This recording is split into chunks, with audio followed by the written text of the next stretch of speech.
بسم اللہ الرحمن الرحیم قال اللہ تعالی فی شان حبیب مخبرا وآمرا ان اللہ وملائکتہ یصلون علی النبی یا ایہا الذین صلوا علیہ وسلموا تسلیما الصلاة والسلام علیک یا سیدی یا رسول اللہ الصلاة والسلام علیک یا سیدی یا حبیب اللہ الصلاة والسلام علیک یا سیدی یا نبی اللہ وعلا آلک وصحابک یا نور اللہ۔ اللہ عز و جل کی حمد و ثنا کے بعد درود و سلام حضور صلی اللہ تعالی علیہ وسلم کی بارگاہ میں ہدیتاً تحفتاً عقیدتاً محبتاً نذرانتاً پیش کرنے کے بعد حاضرین کرام السلام علیکم ورحمۃ اللہ وبرکاتہ۔ سابقہ جمعہ ہم نے 6 باتوں پر گزارا تھا، 6 باتیں ہم نے سنی تھی کہ جس میں شریعت میں حکم ہے کہ ان میں جلدی کریں، یعنی 6 باتیں ایسی تھی کہ جب خطا ہو جائے تو معافی مانگنے میں جلدی کریں، جب نماز کا وقت ہو جائے تو نماز پڑھنے میں جلدی کریں، گھر میں مہمان آ جائے تو اس کی مہمان نوازی کرنے میں جلدی کریں، اگر بچی بالغ ہو گئی ہے تو اس کا نکاح کرانے میں جلدی کریں، اور اگر کسی سے قرضہ لیا ہے تو وہ قرضہ اتارنے میں جلدی کریں۔ 6 چیزیں تھیں ایسی جو جلدی کرنے کا حکم تھا۔ آج ہم قرضے کے متعلق تھوڑا سا تفصیل کے ساتھ سنیں گے۔ قرآن پاک میں ٹوٹل جو سورتیں ہیں 114 صورتیں، اور ان میں جو سب سے بڑی صورت ہے سورت بقرہ، دوسری صورت۔ پہلی صورت سپارے میں سورت فاتحہ ہے، دوسرے نمبر پر جو صورت آتی ہے سورت بقرہ، الف لام میم ذالک الکتاب سے جو شروع ہوتی ہیں، یہ تقریباً 2.5 سپاروں تک ہے۔ یہ سب سے بڑی صورت ہے اور اس کے اندر 540 یعنی ٹوٹل قرآن پاک کے اندر 540 رکوع ہیں، اور اس کے اندر 40 رکوع صرف اس کے اندر ہیں۔ اس صورت کے اندر صرف 40 رکوع اس صورت میں، اور ٹوٹل قرآن میں 540 رکوع ہیں، اور اس کے اندر ایک آیت ہے جو قرآن پاک میں سب سے بڑی آیت ہے۔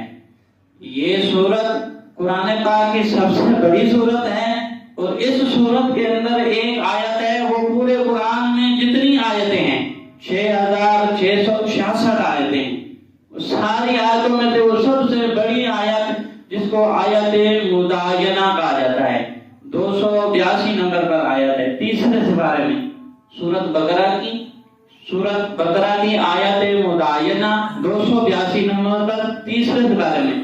اس صورت میں اللہ تبارک و تعالیٰ نے قرض کے احکام بیان فرمائے، اور اس میں اللہ نے فرمایا کہ جب کسی سے طویل مدت تک کے لیے اگر تم قرض لو تو اس کو لکھ لو، یعنی اس کو لکھ لو، طویل مدت تک اگر تم کسی سے قرض لو یا کسی کو قرض لو لکھ لو، تاکہ یاد رہے گا کب لیا تھا کب دینا ہے۔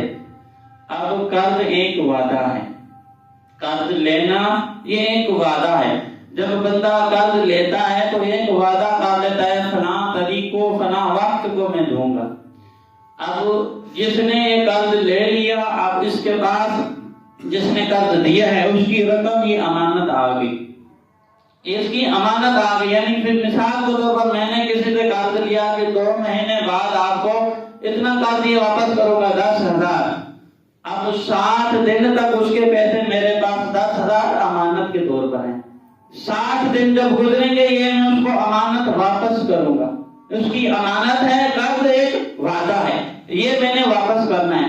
اگر یہ نہ دے سکا، حضور صلی اللہ علیہ وسلم نے فرمایا بندہ فوت ہو جاتا ہے لیکن اس کا قرض رہ جاتا ہے، اگر وہ ادا کر کے نہ جائے تو وہ لٹک جاتا ہے، وہ لٹکا رہتا ہے جب تک اس کا قرض نہ اتارا جائے۔ یعنی قرض ایک ایسا خطرناک بھی مسئلہ ہو جاتا ہے، پھر بندہ اگر اتار کر مال فوت ہونے سے پہلے ادا کرنا چاہے، لیکن ہمارے یہاں معاملات ہی عجیب ہیں۔ لینے سے پہلے تو بڑی خوشامد ہوتی ہیں، بڑی تعریفیں ہوتی ہیں، چودھری صاحب، رائے صاحب، وڈیرا صاحب، خان صاحب، ہر طرح کے حربے ہم اپناتے ہیں۔ جب لے لیا تو پھر لے کر دکھا اگر بات کا ہے تو پھر چکر لگواتے ہیں اس سے، پھر اس کو گھماتے ہیں، کل دیں گے، پرسوں دیں گے، پھر پیمنٹ آ جائے اگلے دن دوں گا، یہاں تک تو کوئی ملاقات کرنا ہی چھوڑ دیتے، تنگ کر لیتے ہیں بعد میں۔ پہلے لینے کے لیے ملتے کی، اس کی تعریف کی، خوشامد کی، اب جب دینے کی باری ہے تو پھر ہم نے اس کو کوئی لفٹ نہیں کرانی۔ یہ دل آزاری ہے، اپنے وعدے سے مکر جانا ہے۔ اللہ نے فرمایا اپنے وعدوں کو پورا کرو، بے شک تم سے وعدوں کے بارے میں پوچھا جائے، ہم سے ہر اعمال کے بارے میں پوچھا جائے گا، لیکن جو وعدہ کرتے ہیں اس کے بارے میں پوچھا جائے گا۔ علامہ ابن جوزی رحمۃ اللہ تعالی علیہ اپنی مایا ناز کتاب، اس کے اندر لکھتے ہیں عیون الحکایات، اس کے اندر لکھتے ہیں کہ دو بزرگ سفر پر تھے، راہ خدا پر تھے، ایک حضرت حسن تھے اور ان کے ساتھ ایک عبد الواحد تھے۔ فرماتے ہیں کہ دونوں بزرگ سفر پر تھے، راہ خدا پر تھے، تو راستے میں ایک جگہ پر پورا لشکر آرام کے لیے رکا، تو وہاں ایک کنواں تھا، پانی کا کنواں۔ اب سارے لشکر والوں نے کیا کیا کہ اس کنویں کے پاس پانی پینے کے لیے جمع ہوئے اور ڈول اس کے اندر ڈالا، تو اتفاقاً رسی کھل گئی، ڈول کنویں کے اندر چلا گیا۔ اب پانی پینے کی ضرورت تھی، اب وہ ڈول ایک تھا وہ بھی نیچے گر گیا، تو پھر بندے کو اتارا، اس کے اندر باندھا اس کو رسی میں، اب وہ ڈول لینے کے لیے نیچے گیا۔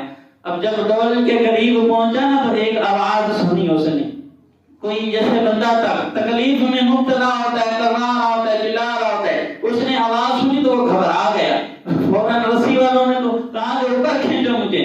جب جیسے باہر آیا تو لوگوں کو کہا کہ تم لوگوں نے کوئی آواز سنی ہے، کوئی ایسی آواز جو بندہ دردناک آواز نکالے؟ سب نے کہا ہم نے آواز سنی لیکن کنویں سے آئی، ہم نے سوچا کہ وہ تو چلا رہا ہے، اس لیے ہم نے جلدی جلدی تمہیں نکالا۔ کہ ہم نے کہا میں نے نہیں چلایا، اور نیچے سے کوئی آواز آئی ہے۔ اب پھر دوبارہ اس کو نیچے اتارا، اس نے ہمت کی۔ پہلے کے نوجوان بہادر ہوا کرتے تھے، پہلے کے نوجوان بہادر ہوا کرتے تھے۔ ہمارے یہاں بہادری کے لیے سارا ڈھونڈنا پڑتا ہے، بہادری دراصل کسی اور کی ہوتی، سامنے کوئی اور ہوتا ہے۔ وہ نیچے اترا، بہادری کے ساتھ جب گیا نا نیچے فل ٹائم میں، تو دیکھا ایک تختے پر بندہ بیٹھا تھا، تختے پر ایک آدمی بیٹھا تھا۔ تو یہ تھوڑا گھبرا کر پوچھنے لگا کہ تو انسان ہے جن ہے؟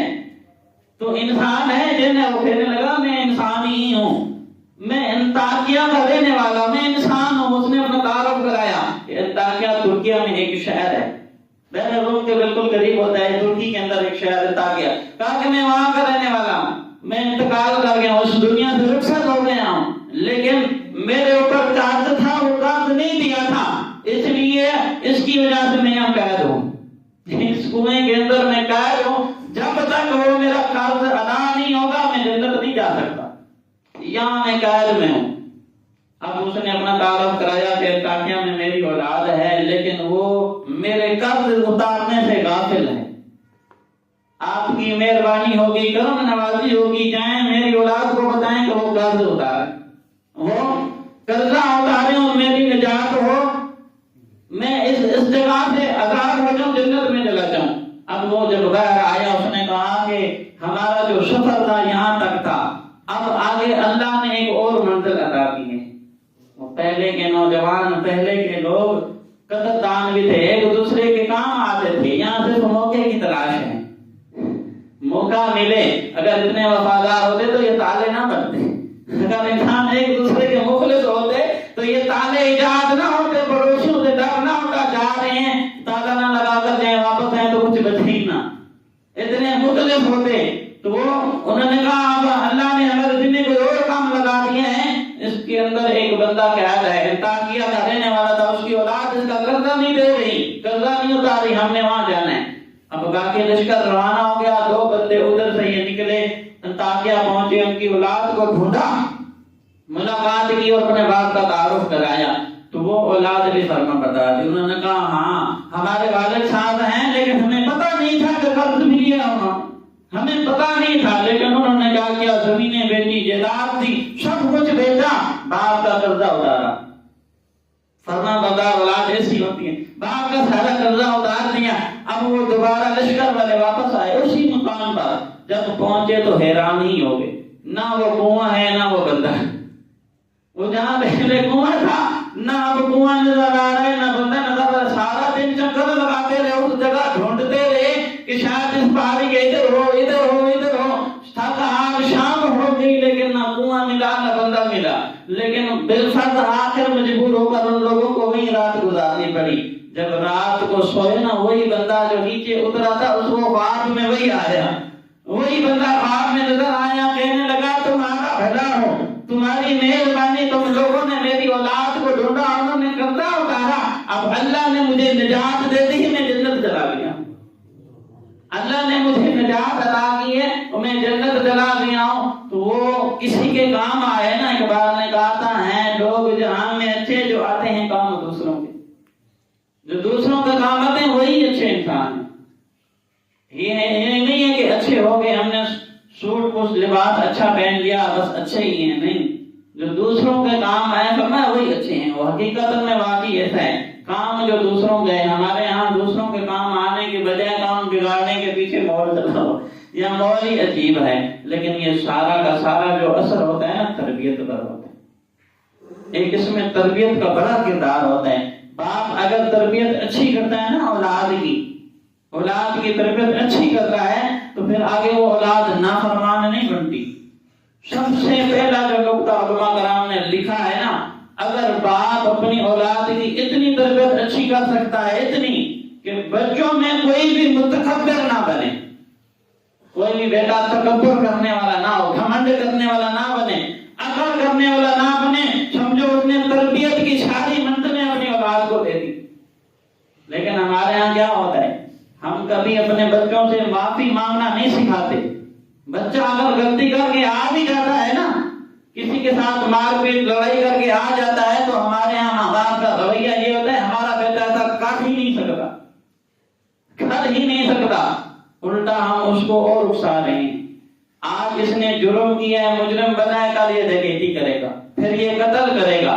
جب اس نے غلطی کی ہے اس پر اس کو معافی مانگنا سکھائیں کہ بیٹا تیری غلطی ہے, ایسا نہیں کرتے, معافی مانگو. اپنے بچوں کو جب غلطی کریں اس سے معافی مانگنا سکھائیں, تب جا کر ان کی تربیت اچھی ہوگی. جب ہم خود ہی ان کے تیور کریں, ہمارے بچے تو ایسے ہیں ہی نہیں, پھر وہ ان کو تیور مل جاتا ہے نا, جی میرے باپ میرے ساتھ ہیں, ماں باپ میرے ساتھ ہے پورا گھر, میں اب جس کے ساتھ جیسا لڑوں, جس کو گالیاں دوں, چاہے جس پر جو الزام لگا دوں, چاہے جھوٹ بولوں چاہے سچ بولوں, میرے ساتھ ہیں گھر والے. یعنی یہ سب سے اہم نقطہ علماء کرام نے یہ لکھا, اگر باپ اپنے بیٹے کو تکبر سے اپنی نسل کو بچا لے اور ان کو غلطی پر معافی مانگنا سکھا دے, اس نے ساری تربیت کی منزلیں پار کر لی.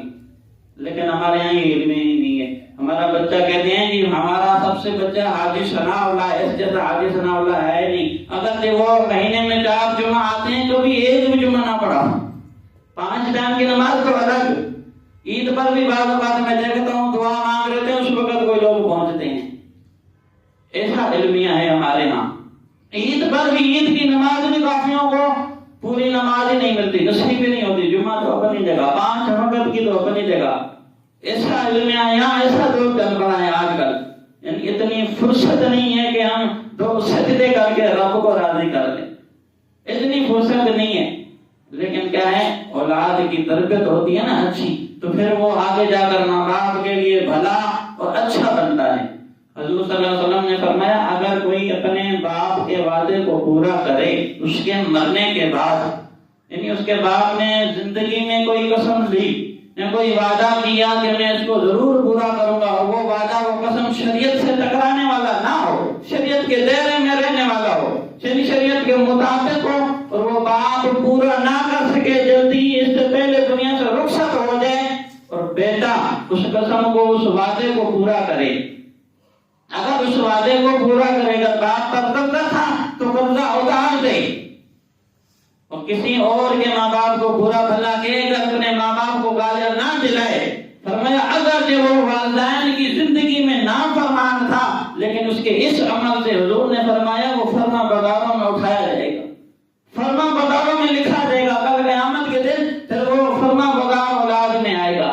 اگر جو ماں باپ کے ہوتے ہوئے ماں باپ کا نافرمان تھا، لیکن ماں باپ دنیا سے چلے گئے، ان پر قرضہ تھا، اس نے قرضہ اتارا، ان کے جو وعدے رہتے تھے اس نے پورے کیے، اور ان کے جو کام ادھورے رہ گئے اس نے وہ سارے پورے کیے۔ اگر جو ان کی زندگی میں نافرمان تھا، لیکن ان کے مرنے کے بعد کام آ گیا، کل قیامت کے دن جب اٹھے گا تو فرما بردار ہوگا اٹھے گا۔ پھر اس کے برعکس حضور نے فرمایا اگر کوئی ماں باپ کے ہوتے ہوئے ماں باپ کا فرما بردار تھا، والدین کا فرما بردار تھا، ماں باپ کا ادب تعظیم کرنے والا تھا، لیکن جب وہ دنیا سے رخصت ہو گئے، لیکن ان پر کوئی قرض بھی تھا، ان کی کوئی قسم بھی تھی، ان کے کوئی کام جو ادھورے رہ گئے، یہ پورے نہیں کر سکا، اوروں کے ماں باپ کو بھلا کہتا رہا اور اپنے ماں باپ کو گالیاں دلوائی، اگرچہ ان کی حیات زندگی میں اچھا تھا، فرما بردار تھا، لیکن کل قیامت کے دن نافرمانوں میں اٹھایا جائے گا، نافرمانوں میں اٹھایا جائے گا، پھر نافرمان ہو کر آئے گا۔ ماں باپ ایک ایسی ہستی ہیں، ان کے مرنے کے بعد بھی ان کے حقوق اولاد پر رہتے ہیں، ان کے حقوق ان کے چلے جانے کے بعد بھی دنیا میں رہ جاتے ہیں، ان کی ایسے حقوق ہیں، ان کی ایسی حیثیت ہے، ایسی ہستی والے ماں باپ ہیں، ان کے حقوق ختم ہی نہیں ہوتے۔ لیکن ماں باپ کے لیے سب سے پہلا حکم یہی ہے کہ اپنی اولاد کی تربیت اچھی کر کے جائیں، یعنی سب سے پہلا جو پوائنٹ ہے اپنے بیٹے کو، اپنی اولاد کو، اپنے بچوں کو تکبر سے بچائیں، بس گھمنڈ سے بچا لیں گے نا، پھر وہ عاجزی والا بنے گا، پھر وہ غلطی پر معافی مانگنے والا بھی بنے گا۔ جب ہم بچے کو چغلی ہی بنا دیں، چاہے جس کو گالیاں دیں ہم اس کے ساتھ ہیں، پھر وہ متکبر سے متکبر، وہ ایک دن بدمعاش بن جائے گا، پھر وہ بدمعاش ہی بن جائے گا، پھر زیادہ اتنا بدمعاش بن جائے گا، وہ ماں باپ کے لیے ہلاکت ہوگی، پھر والدین کے لیے ہلاکت ہوگی۔ حدیث پاک میں آتا ہے ہر جمعہ رات جن کے والدین فوت ہو جاتے ہیں، ہر جمعہ رات ان کے اولاد کے اعمال نامے والدین کو دکھائے جاتے ہیں، آج تمہارے بیٹے نے یہ گناہ کیا، پورے ہفتے میں اس نے یہ گناہ کیے، تمہاری نسلوں نے یہ گناہ کیے، تو تربیت ان کی کیسی کر رہا تھا، وہ ماں باپ کو سارا دکھایا جاتا ہے۔ اور اگر ان کی تربیت اچھی کر کے گیا ہو نا، اور ان کی تربیت اچھی کر کے گیا ہو، پھر نیکیاں دکھائی جاتی ہیں، پھر ماں باپ کے درجات بلند ہوتے ہیں، پھر ماں باپ کے درجات بلند ہوتے ہیں۔ ہمارے ہاں زیادہ زور دیا جاتا ہے انگریزی انگلش زیادہ دوسری پڑھائی پر، انگریز چلے گئے ان کی انگلش رہ گئے، انگریز چلے گئے وہ چلے نہیں گئے، وہ سارا کچھ اپنا چھوڑ گئے ہیں، انگریز چلے گئے لیکن ہماری نسلوں میں وہی انگریزی بٹھا گئے ہیں۔ یہ اس بات کا ہرگز یہ مطلب نہیں کہ اپنی اولاد کو انگریزی نہ سکھائیں، ہرگز یہ نہیں کہہ رہا کہ ان کو انگریزی نہ سکھائیں، دنیا میں رہنے کے لیے تعلیم دیں، لیکن جو اعلیٰ تعلیم قرآن ہے نا اس سے غافل نہ کریں، ان کو دور نہ کریں، قرآن کی تعلیم بھی لازمی دیں۔ ہمارے یہاں بچے بہت بڑی ڈگری حاصل کر لیتے ہیں، لیکن دیکھ کر قرآن پڑھنا نہیں آتا، دیکھ کر قرآن نہیں پڑھنا آتا۔ ایک شہر میں ایک بہت بڑا رئیس آدمی تھا، اس کا ایک بیٹا تھا، وہ اس نے بیرون ملک اس کی ڈگری حاصل کی۔ اس کے بیٹے نے جب آیا نا شہر میں، بڑے فخر سے ہر ایک کو سامنے کہہ رہا تھا جی میرا بیٹا لندن سے پڑھ کر آیا ہے، اس کو تو ہر طرح کی انگلش آتی ہے، جس طرح یہاں کے استادوں کو بھی ہرا دیتا ہے جو انگلش ٹیچر ہیں، بڑی انگلش آتی ہے۔ وہ کسی ایک قاری صاحب کے متھے لگ گیا نا، قاری صاحب سے جا کر ٹکر ہوئی تو قاری صاحب نے پوچھا کہ تمہیں ایمان مجمل آتا ہے؟ ایمان مجمل، ایمان مفصل، تو وہ باپ کو کہتے ہیں what is this؟ بابا یہ کیا ہے، یہ ایمان مجمل کیا ہوتا ہے؟ اور باپ کو ہی نہیں پتا تھا ایمان مجمل کیا ہوتا ہے، وہ پہلا کلمہ کیا ہوتا ہے، اس کو یہ بھی نہیں پتا تھا، اور باپ بڑے فخر سے کہہ رہا تھا کہ میرے بیٹے کو انگلش آتی ہے، ہر ایک کو ہرا دیتا ہے، جو مین بنیادی چیزیں ہیں وہ سکھائی ہی نہیں، پہلا کلمہ تک نہیں آتا تھا، لیکن کیا ہے کہ وہ فخر سے کہہ رہا ہے یہ کامیابی نہیں ہے، یہ پڑھا لکھا انسان نہیں ہے، وہ ایسا پڑھا لکھا ہے جس کو دیکھ کر قرآن نہیں آتا۔ میں ہرگز نہیں کہہ رہا کہ اپنی اولاد کو ڈگریاں نہ دیں، لیکن قرآن کی تعلیم بھی دیں۔ مرنے کے بعد وہ آپ کی قبر پر کیمسٹری کی کتاب نہیں لے آئیں گے، فزکس کی کتاب نہیں لے آئیں گے، انگلش کی نالج نہیں لے آئیں گے، وہ سورۃ یاسین لے آئیں گے، وہ قرآن کی سنتیں لے آئیں گے، قرآن لے آئیں گے۔ وہ جب تمہاری قبر کے اوپر پڑھیں گے الف لام میم ذالک الکتاب لا ریب فیہ، تو اللہ تبارک و تعالیٰ تمہارے درجات کو بلند کر دے۔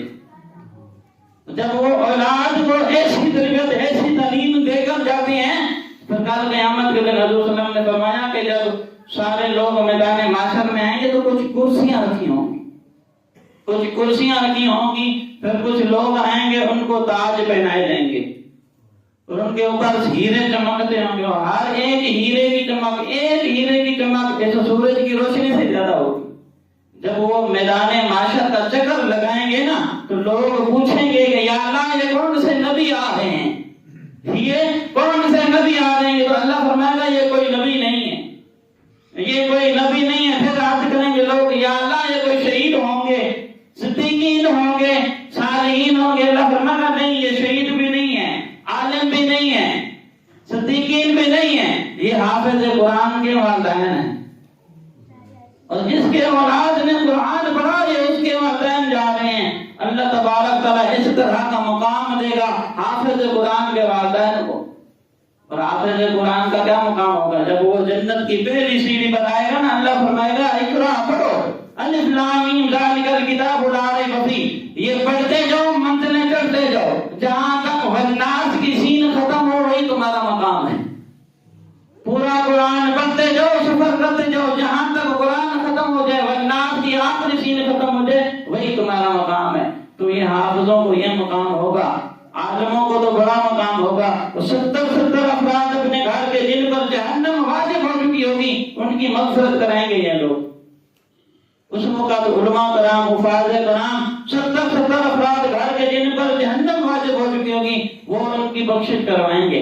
ہمارے یہاں پتہ کیا ہے، ہم مدرسے میں کون سا بچہ دیتے ہیں، کسی کو اللہ نے 4-5 بیٹے دیے ہیں نا، تو اس میں سے جو سب سے شرارتی ہوتا ہے، جو سب سے زیادہ شرارتی ہوتا ہے، اور جو سب سے زیادہ کم ذہن ہوتا ہے، جس کا ذہن کمزور ہوتا ہے، وہ دے دیتے ہیں جی قاری صاحب سے کھاتے جا، قاری صاحب انہوں سنبھالو تسی سنبھالو، صحیح طریقے وضو بھی تسی کراؤ انہوں، قاری صاحب کے کھاتے میں قاری صاحب ہی وضو کرے، اس کو قاری صاحب ہی سمجھے، اس کو باتیں کیسے کرنی ہے، بیٹھنا کیسے، ادب کیسے کرنا ہے۔ وہ قاری صاحب کے کھاتے میں کون سے دے دیا؟ بگڑا ہوا، یعنی جس سے گھر والے تنگ ہیں، جس سے گھر والے تنگ ہیں، جو ہوشیار ہے، ہونہار ہے، جی اس کو ڈاکٹر بنائیں گے، اس کو انجینئر بنائیں گے، اس کو تو پائلٹ بنائیں گے، جی ہوشیار ہے۔ تو جب وہ پڑھے لکھے بہت کامیاب ہو جاتے ہیں نا، پھر باپ کو کہتے ہیں ابا جان اب میری گھر میں بیوی آ گئی، ہمارا گزارا نہیں ہوتا، لہذا اپنا ٹھکانہ اور جگہ ڈھونڈ لیں۔ ایسا ہے نا، ایسا ہو رہا ہے۔